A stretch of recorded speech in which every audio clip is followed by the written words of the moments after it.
ಕಿತ್ತಂಡೂರು ವೆಂಕಟರಾಮರವರ ಸಾರಥ್ಯದಲ್ಲಿ ನಡೆಯುತ್ತಿರುವ punch TV Kannada ನ್ಯೂಸ್ಗೆ ಸ್ವಾಗತ.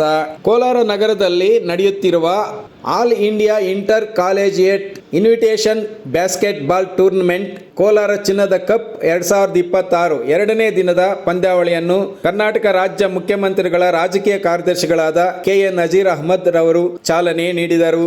ರಾಜ್ಯದ ವಿವಿಧ ಮೂಲೆಗಳಿಂದ ಆಗಮಿಸಿದ್ದ ಕ್ರೀಡಾಪಟುಗಳನ್ನು ಪರಿಚಯ ಮಾಡಿಕೊಂಡ ಅವರು ಉತ್ತಮ ಕ್ರೀಡಾಪಟುಗಳಾಗಿ ಹೊರಹೊಮ್ಮಬೇಕೆಂದು, ಸೌಹಾರ್ದ ಕರ್ನಾಟಕ ರಾಜ್ಯ ನಿರ್ಮಾಣಕ್ಕಾಗಿ ಯುವಜನತೆ ಮುಂದಾಗಬೇಕೆಂದು ಮನವಿ ಮಾಡಿದರು. Kittanduru Venkataram, punch TV news, Kolar.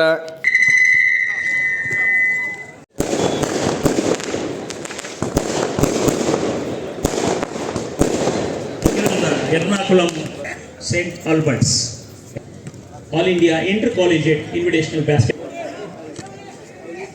ಇದು ಈ ಮೊದಲು ಬೆಳಗ್ಗೆ ನಡೆಯಲಿ ಮೂರನೇ ಪಂದ್ಯ.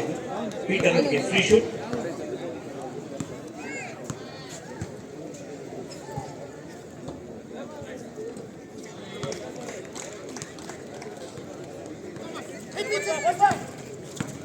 ಈ ಪಂದ್ಯದ ಮುಖ್ಯ ಅತಿಥಿಗಳಾಗಿ ನಮ್ಮ ವೇದಿಕೆಗೆ ಹಿರಿಯ ಬಾಸ್ಕೆಟ್ಬಾಲ್ ಪಟು, ಮಾಸ್ಟರ್ಸ್ ಬಾಸ್ಕೆಟ್ಬಾಲಿನ ಪಟು ಆಗಿರುವಂಥ ನಾಗರಾಜ್, BC ಕಚೇರಿಯ ನಾಗರಾಜ್ ದಯವಿಟ್ಟು ವೇದಿಕೆ ಬಳಿ ಬರಬೇಕು. ನಾಗಣ್ಣ, BC ಕಚೇರಿಯ ನಾಗರಾಜ್ ದಯವಿಟ್ಟು ವೇದಿಕೆ ಬಳಿ ಬರಬೇಕು. ಯಶಸ್ವಿ ಆಟಗಾರ, ಹಾಗೆ ರಾಮಮೂರ್ತಿ ಮತ್ತೊಬ್ಬ ಬಾಸ್ಕೆಟ್ಬಾಲ್ ಪಟು, ನಮ್ಮ KSRCಯ ರಾಮಮೂರ್ತಿ ಅವರು ಸಹ ಬರಬೇಕು. ಹಾಗೂ ನಮ್ಮ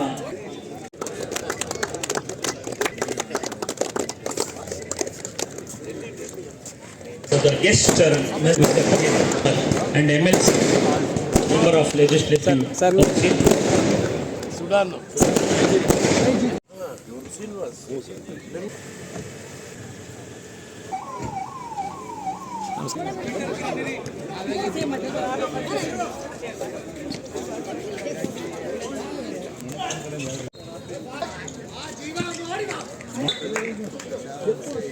ಕೆಳಗಿರುವಂತ